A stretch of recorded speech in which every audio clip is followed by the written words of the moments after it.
The peaceful Ukrainian night was shattered by the roar of the Buk anti-air system. The Russian separatists watched as the missile locked onto its target and disappeared into the darkness. Seconds later, the sky lit up with a deadly explosion. Shards of metal tore through the fuselage of the passenger jet, ripping it and those inside apart. Hundreds of lives were lost in an instant. In today's episode of the Infographic Show, we'll look at the MH17 disaster, the most brutal death in the skies. The 17th of July 2014 was just like any other day. Maintenance crews performed their routine checks on Malaysian Airlines Flight 17 before its scheduled flight from Amsterdam's Schiphol Airport to Kuala Lumpur. Due to the length of the flight, MH17 had two flight crews, Team A and Team B, which would switch duties halfway through the flight. Confident that this aircraft was ready for flight, the pilots informed the cabin crew they could begin boarding passengers. On that fateful morning, 11 cabin crew members began the process of checking in 283 passengers. These passengers from the Netherlands and Malaysia were traveling to Kuala Lumpur for a variety of reasons that morning.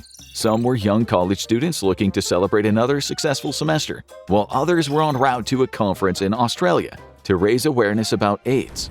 As MH17 taxied onto the runway for takeoff, separatists in eastern Ukraine were preparing to get the Buk into position in a field around the village of Chervony Zvotin. The Buk is a legacy Soviet air defense system that was first unveiled in 1979 and intended as a long-range air defense system designed to down NATO aircraft. The self-contained air defense system has its own onboard sensors that make each transporter erector, launcher, and radar vehicle, also known as a TLAR, a standalone system with the capability of finding, fixing, tracking, and shooting down enemy targets and displacing under its own power. The Buk is the ideal anti-air system for a force without air power. The Russian government is unwilling to allow its own fighter jets to participate in the Donbass war, so allowing the separatists to use the Buk air defense system is a great way to attack Ukrainian combat aviation with plausible deniability.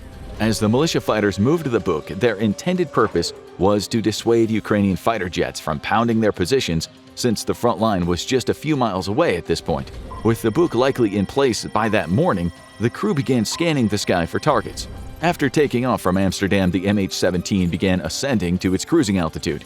Team A brought the aircraft up to 25,000 feet as it neared the German-Dutch border until it reached air navigation waypoint Soneb.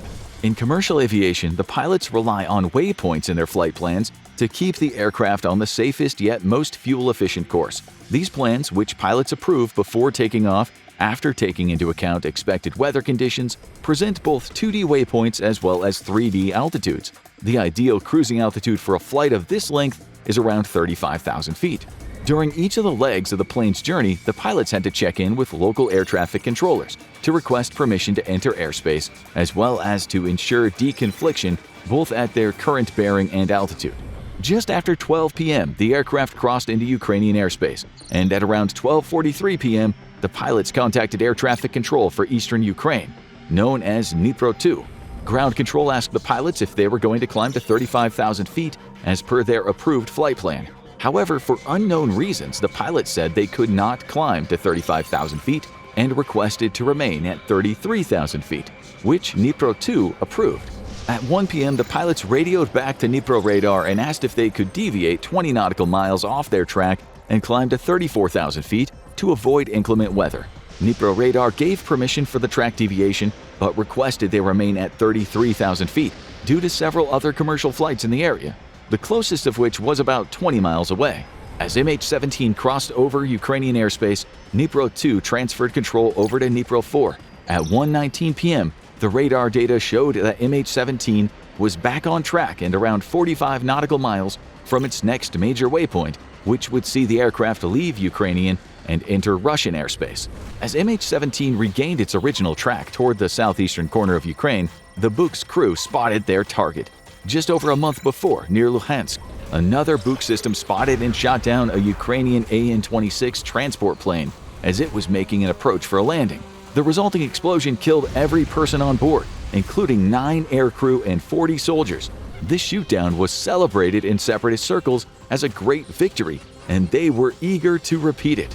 As MH17's pilots corrected the plane's course, the Buk followed its every move. Despite a lack of fighter escorts and being far from any Ukrainian-held airports, The separatists on the ground, along with the Russian handlers, were sure this was yet another AN-26. While the world had never found out exactly what their reasoning was for deeming this aircraft a threat, the evidence shows that at roughly 1:19 p.m., the Buk fired a missile. At least 4 separate eyewitnesses saw this missile weave several times before the booster separated from the missile body, and the missile transitioned to cruise. Unlike heat-seeking missiles that target engine exhaust, the inside of a Buk missile is a radome. This radome houses a radar section that is continually scanning for the target that the TLAR's fire control system identified.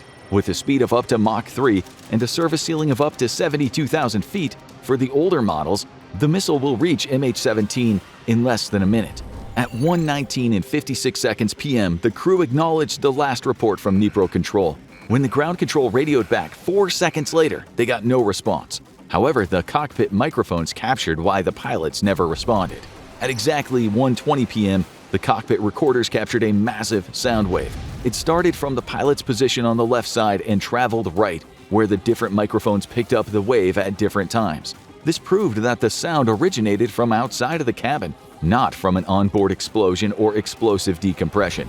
The evidence later recovered from the crash site shows that the missile exploded about 10 feet away from the cockpit. At that moment, the missile sprayed between 6,000 to 7,000 pieces of prefabricated shrapnel, hundreds of which hit the aircraft, shredding the pilots inside their cockpit. Investigators later determined that due to the unique bow tie and cubic shapes of the shrapnel, many of which were recovered from the pilots' bodies, this was a 9M38 warhead, used only by the Russian Federation forces. After this initial explosion, the cockpit microphone stopped recording. However, based on the aircraft's breakup, we know that it started disintegrating into multiple pieces within seconds. As the aircraft broke apart, the first thing passengers would experience was decompression. Because of the extreme lack of oxygen at high altitudes, commercial aircraft like MH17 are pressurized so passengers can breathe normally. With a catastrophic decompression like this, most people would lose consciousness in a matter of seconds. In addition to this, the outside air is extremely cold, 40 degrees below zero or colder. It wouldn't take long for hypothermia and shock to set in for anyone who was still conscious and was strapped into their seats. The next thing these passengers experienced was extreme G-forces on their bodies as different sections of the plane plummeted to Earth. The spinning motion of the debris caused most surviving passengers to lose consciousness. With wind speeds sometimes exceeding 200 miles per hour at this altitude, passengers still strapped into their seats would be subjected to a hailstorm of lethal debris that could cause catastrophic injuries. While it might seem impossible to survive all of this, medical examiners who studied the victims after the accident found that at least one person was alive during all of this. His body, which has never been publicly named, was found with an oxygen mask still on. This grim detail is a reminder that despite everything that happened, at least one person lived through the roughly 90-second descent back to Earth. As MH17 was falling, Dnipro Control lost radar contact with it. Ultimately, MH17, its passengers and cargo were carried northeast by the wind and spread around 6 different debris fields. As the flight came down, locals reported finding pieces of the broken plane, personal belongings, and body parts in their homes, cars, and fields. The remaining fuel inside the aircraft combusted within moments of landing and started several large fires. And while Russia and their Ukrainian henchmen at first reported another successful downing of an AN-26 aircraft, it soon became apparent when they arrived on the scene what had happened. Unfortunately, it would take over 18 months of work from the international community to finally piece together the true horror of this tragedy. In October 2015, the Dutch released their final report on the tragedy. However, it would take until November 2022 for a criminal trial to conclude. During this trial, 2 Russians and 1 Ukrainian were found guilty of 298 counts of murder and sentenced to life in prison in absentia. However, with none of the perpetrators caught, it is unlikely any of them will ever spend a day in prison for the crime, which offers little solace to the family and friends of the victims of the horrific disaster. Now go check out the craziest plane crash that turned survivors into cannibals, or click this video instead.